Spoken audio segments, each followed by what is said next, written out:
বিষয়টা সত্য। আমি সকালবেলা পদত্যাগ রেজিগনেশন লেটার দিয়েছি ভিসি স্যার বরাবর।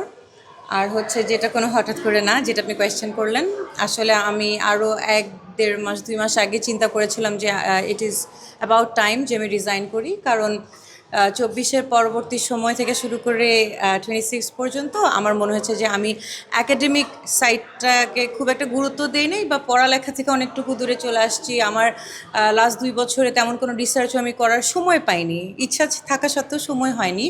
কারণ আপনারা জানেন যে প্রক্টর অ্যান্ড দেন অ্যাসিস্ট্যান্ট প্রক্টরের দায়িত্বটা, and that too in Dhaka ইউনিভার্সিটিটা ইমেন্স, একটা ম্যাসিভ রোল। তো তো আমি এটা ডিসাইড করে ফেলেছিলাম অনেক আগেই, কিন্তু যেহেতু প্রক্টর স্যার ছিলেন এতদিন এবং আমি ওনার সাথেই শুরু করেছিলাম, ওনার আন্ডারে উনি যতদিন আছেন ততদিন ওনাকে সম্মান দেখে আমার আসলে মনে হচ্ছে যে না, স্যার যতদিন আছেন ততদিন আমি থাকবো, স্যার রিজাইন করলে আমি রিজাইন করে দিব।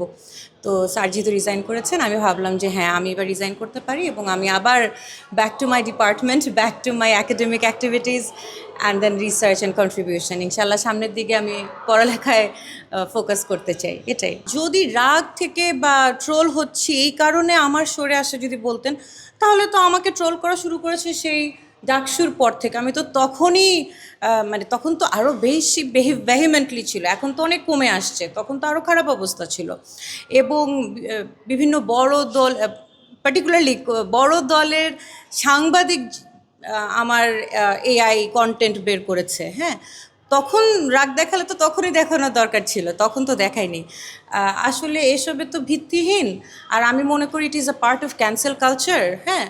তো আমাকে কি বলবো, আমাকে ক্যান্সেল আউট করার জন্য বা আমাকে ডিলেজিটিমাইজ করার জন্য, বা আমি কি বলছি বা আমার স্ট্যান্স কি, এগুলাকে যেন ডিলেজিটিমাইজ করা যায়, গুরুত্বহীন করা যায়, তার জন্য আমার আরেকটা সাইড, মানে আমার ভিজুয়ালি আমাকে কতটা ক্যান্সেল আউট করা যায় সেটার জন্য এটা একটা প্রোপাগান্ডা। সো এগুলো তো যারা করে তাদের এথিক্যাল মোরাল স্ট্যান্ডার্ডস আমি মনে করি নিচে, তারা করতে পারে, তারা করতে থাকুক, হ্যাঁ। এবং আমি খেয়াল করেছি যে যারা এসব করে তাদের ফলোয়ার বেস বা এগুলো যে কন্টেন্টগুলো রিসিভিং এন্ডে যারা, তারাও ওই ক্যাটাগরির। আমি কোনো ভালো ভদ্র শিক্ষিত মানুষকে দেখি নাই এটাতে এন্টারটেইনড হতে। এবং আমার এক্সপিরিয়েন্স, আপনারা সোশ্যাল মিডিয়াতে যতই নেগেটিভিটি আমি দেখি না কেন, ইন পার্সন আমার সোফার আমার এক্সপিরিয়েন্স ছিল যে মানুষ আমাকে যথেষ্ট ভালোভাবে নেয় এবং ভালোভাবে কথা বলে এবং এগিয়ে এসে কথা বলে।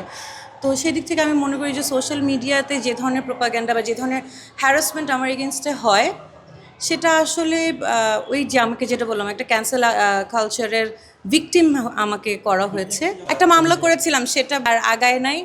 আর ওই মামলার পিছনে ঘুরে ঘুরে জুতা ছিঁড়ে ফেলবো সেই এনার্জিও আমার নাই। আর আমি কিছুদিন আসলে এটা পার্সু করেছিলাম, আমি বুঝেছি যে বাংলাদেশে এসব মামলা করে কোনো লাভ নাই।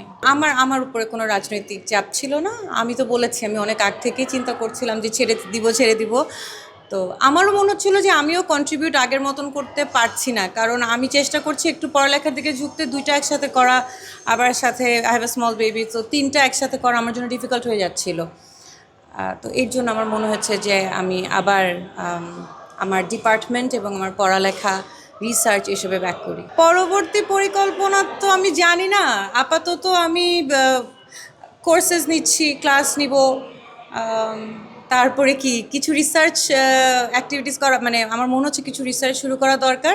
আমার 24-25 সালে যে কয়েকটা পাবলিকেশন আছে, আসলে পাবলিকেশনগুলোর কাজ আমরা আগে করি, পাবলিশ হতে হতে 6 মাস থেকে 1-1.5 বছর লেগে যায় যদি ভালো জার্নালে করতে চাই। তার মানে মাঝের এই 2টা বছর আমি কিচ্ছু করি নাই, মানে আমার সামনের বছরগুলোতে পাবলিকেশন আসবে কিনা আমি খুব টেনশনে আছি। তো এদিকে ফোকাস করব। আর পরবর্তীতে আমি তো হায়ার স্টাডিজের জন্য যেতে চাই। Funding is a crucial issue এখানে, হ্যাঁ। তো আমি এখনও তো মাত্র একটা প্রশাসনিক রোল থেকে রিজাইন করলাম, আবার পড়ালেখা শুরু করব, নিজেকে প্রিপেয়ার করব, তারপরে যে যদি হায়ার স্টাডিজ হয়, ফান্ডিং হয়, তাহলে যাব। স্যাটিসফ্যাকশনের বিষয়টা হচ্ছে যে আমি তো এখন, মানুষের তো ভুল ত্রুটি থাকবে, ফ্লজও থাকবে, আর এটা তো আমি প্রথমবার এরকম কোনো দায়িত্ব নিয়েছি। তো আমি তো নিজেকে আসলে এখানে ইভ্যালুয়েট করা যায় না, এখানে আমরা স্টুডেন্টরা আমাকে ইভ্যালুয়েট করবে যে আমি কতটা সফল ছিলাম, আমি কতটুকু করতে পেরেছি বা পারি নাই। বাট আমার চেষ্টার কমতি ছিল না, আমার ইন্টেনশনস সবসময় ভালো ছিল।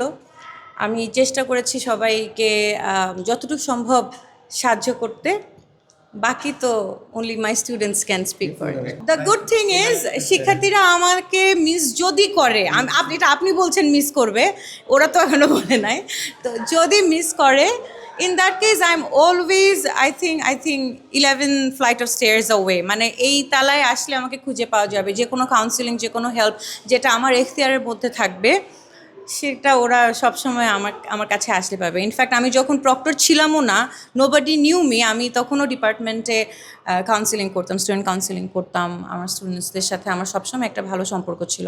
সেই দিক থেকে আমি তো ঢাকা ইউনিভার্সিটির ফ্যাকাল্টি আছি, তাই না, কোথাও তো চলে যাচ্ছি না, তো my office hours is always for them.